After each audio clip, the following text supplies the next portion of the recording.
Hey everyone, it's Elliot here, the developer of Gothica Plague Worlds, and I thought I'd run you guys through a little bit of the pre-release guide. This gives me a chance to just talk about the setting and talk about kind of where I want Gothica to go in terms of a TTRPG. Developing the TTRPG has obviously been lots of back and forth, lots of different ideas, but I think we're all sort of settling all on the genre that is Gaslamp, which is a new term to me, but I think it really fits in with what I'm trying to achieve. So Gothica is a mixture of dark fantasy, high fantasy, but then throw all of that into a Victorian setting. Gothica is going to have its own setting, story, world, lots of new and unique stuff, but it just uses the D&D 5e rules system. So lots of stuff to explore in Gothica, which is going to be fun for everyone, hopefully. Fingers crossed. So let's begin, shall we? So we've got like I said, today I'm going to be just flying through some of the previous guide, just the basics, just the intro stuff. Hopefully that gives me a chance to introduce the setting and the story. This guide will introduce you to a world full of despair, disease, and darkness. Dive into plague-ridden tales of a fantasy realm akin to the Victorian era. Investigate the unknown horrors, battle wicked creatures, and avoid the plagues. Welcome to Gothica. Oh look, a game created by me, Elliot. So we will just probably skip over this lovely table of contents in the full guide, which is available for free in the Discord. So go and check that in the link, wherever the link is. It's free. There's a lot of stuff. I would recommend it because you don't have to pay anything. And I'd love to have some feedback because there's a lot that needs work still, but I think I also bring a lot to the D&D universe. So, well, not just me, Gothica, and the lovely team of artists as well that have filled up the book with this little guy here. He's not having a great time, but it's a dark world, so not many people will have a great time. Apart from you, if you play the game, you're going to have a great time. So, we're moving on to the page that I want to grab your attention, or hopefully will grab your attention. So now we'll jump into the actual guide contents. So the dark world of Gothica. The fantasy world of Gothica was once home to an ordinary mortal realm, a land full of excited adventurers departing on new journeys, tired farmers tending to their livestock, mighty generals fighting wars, and odd wizards sitting in their towers perfecting ancient magics. But one day, the kingdoms that made up this realm began to crumble. Sickness and disease swept through the lands, each region succumbing to a different pox and catastrophe. After years of warring against themselves, the remainder of humanity formed a united front in an attempt to fight back. The plagues, however, did not yield. So, this kind of sums up where the players and characters will jump into the game. Now, I have a brief timeline. I was going to point at it with my finger, but I might as well point at it with the mouse here. This is kind of where I envision most of the story is going to take place. There might be information before or after this, but this is like, in my head, this is where GMs can pick campaigns or make campaigns around, or pick one-shots in these little sort of different eras throughout the time, or the timeline of the game. So if you wanted to try out different types of gameplay, these 5 eras of the timeline, I think, give you different approaches for games to be played. So definitely worth trying them, and I think it puts emphasis on parts of the game. It puts emphasis on certain parts of the game per era, and that's, I think, pretty interesting in a way to narrow in on a certain type of play. But we're jumping the gun. We want to go back to what is Gothica and what is the setting. So as we sort of mentioned earlier, it is Gaslamp, which means steampunk, but with magic and Victorian, I guess, because that's basically the vibe I was going for. Originally it was going to be more Georgian than Victorian, but I think I'm just going to kind of meld them all together, so we don't have, if there's any historical inaccuracies, I can blame it on the amalgamation of time, and it's in a fantasy world, so no one can come after me for that. So to sum up, plagues and diseases have overrun the kingdoms. most of humanity have retreated into a area called the Havenlands, which is now sort of where the majority of humans live. There is the Wildlands, which is just beyond that, and then beyond that further is the Plaguelands, which I think is an area that players will dip in and out of. If you spend a long time in the Plaguelands, that's probably going to be more high-end level. So I think you'll find yourselves questing into the Plaguelands and then retreating out of it. So to venture like a campaign through the Plaguelands, you're probably looking at maybe level 10 plus characters, because I think if a GM uses what I'm going to provide, the Plaguelands should be a place that is very difficult and not very nice, so you don't want to be spending too long there. Wildlands is probably a bit of an intermediate. The Havenlands is more social sort of roleplay, and I'd say not so much generic fantasy, because the Havenlands pushes more to this Gaslamp sci-fi sort of steampunky. So it's Victorian, but with advancements and magic. And a lot of the technological advancements, like the Victorian era, they will be found in the Havenlands, and they won't be found so much outside of the Havenlands. So I want the characters to get somewhat comfortable within the Havenlands, only to then realize that maybe the battery-powered rifle doesn't work if you don't have it, if it's not charged up, and long periods of time in the Wildlands or the Plaguelands without access to decent technology is going to be at your detriment. So I think there's lots of ways. I've moved the mouse by accident. There's going to be lots of ways to affect the players with this technology, so you can offer it up and then take it away.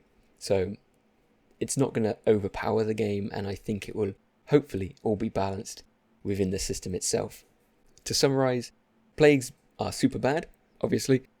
They cleaned up most of the kingdoms, condensed humanity, other bloodlines and populations, which I'll talk about in a future video, have populated or remained outside of the Havenlands in their own area.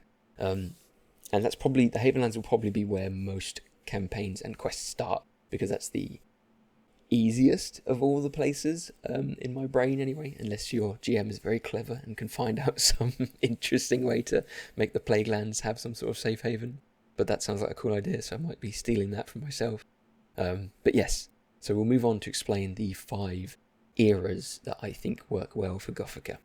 So this is a brief history of Gothica. We have the birth, the spread, the houses, the cleanse, and the march. Now we'll start with the birth. This is the tales of a distant kingdom that is suffering from a devastating plague, causing worry among the citizens of the realm. So this is before the Havenlands is the Havenlands. This is just another kingdom of humanity, with mixture of other bloodlines. That's the races and species of Gothica. Basically, this is your high fantasy before a lot of the Victorian style Gaslamp technology is introduced. This is also before a lot of the plagues have been introduced. So you could place your characters here and have 1 or 2 different diseases or plagues, but you're not going to be overrun. So you can still interact with all of Gothica's new systems or new material, but you're more playing a D&D game with all the new content. So if characters are unlikely to want to engage with the plague stuff, probably stick them here. You can have no plagues at all. It could just be part of the backstory, or you could introduce them slowly, or just like I say, just have 1 or 2. So you can keep things limited here, which is probably a good start.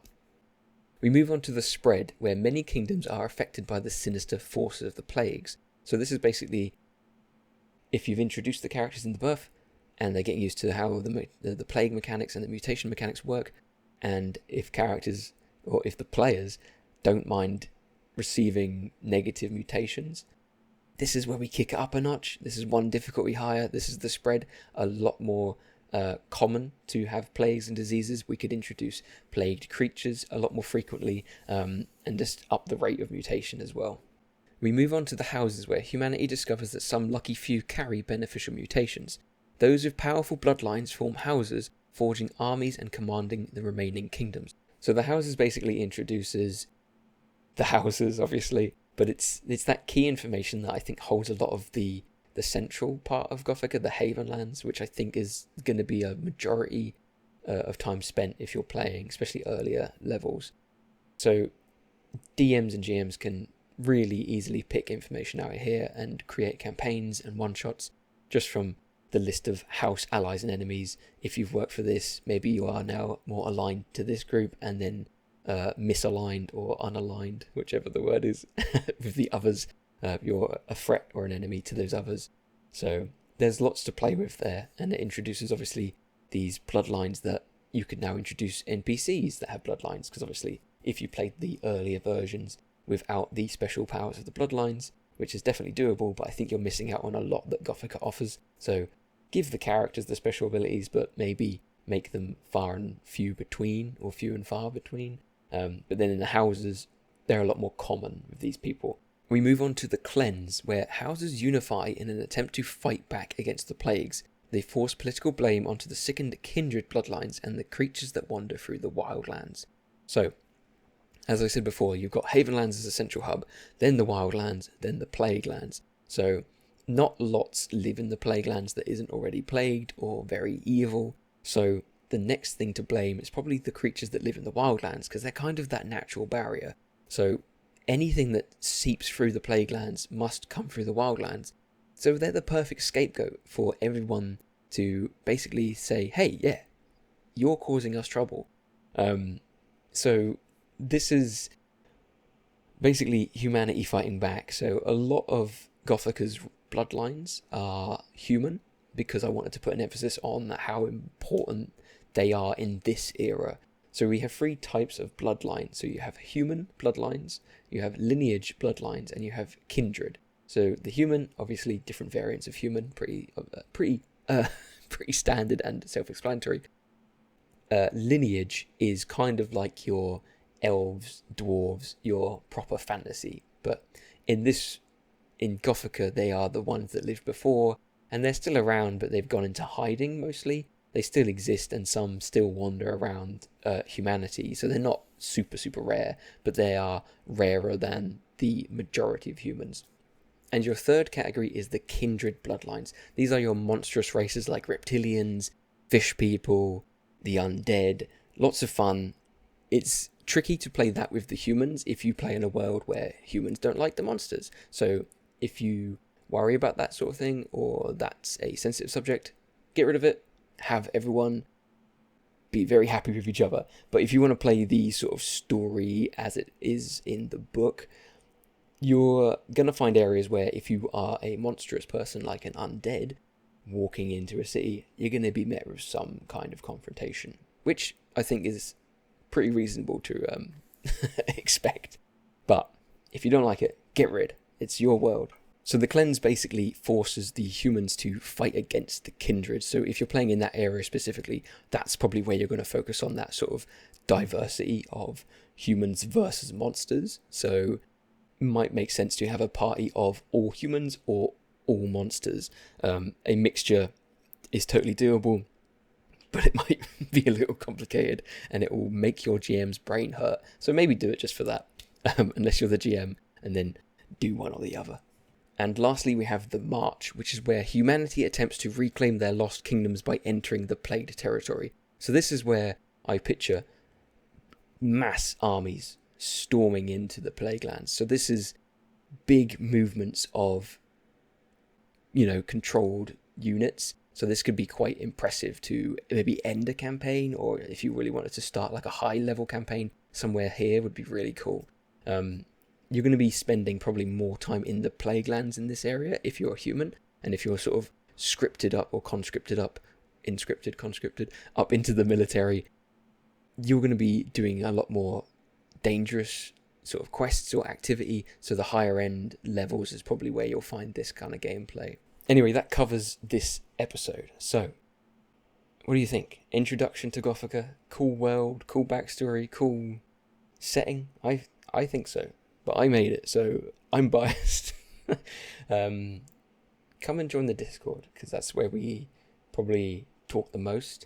about the game and other people's games as well. Like I'm learning how to make a TTRPG myself, so it's cool to have other creators come and join and share ideas and feedback and ask questions. So if you want to learn more about TTRPG creation and you want to learn more about Gothica, then hit me up or hit the Discord up. We've got a lot of people in there now. It's going well. The page over here is Plagues and Mutations. There's a lot to talk about. It goes further down. There's more pages about it. And that's obviously like the main concept of the game. So I will talk about that in another video. I won't be doing the whole pre-release guide because I can't give away everything. Some people have got to download it, which is free in the Discord, by the way. And I highly recommend it because it's free in the Discord. In the link. Anyway, I'm going to go. You can go and download this. Have fun. See you later. Bye.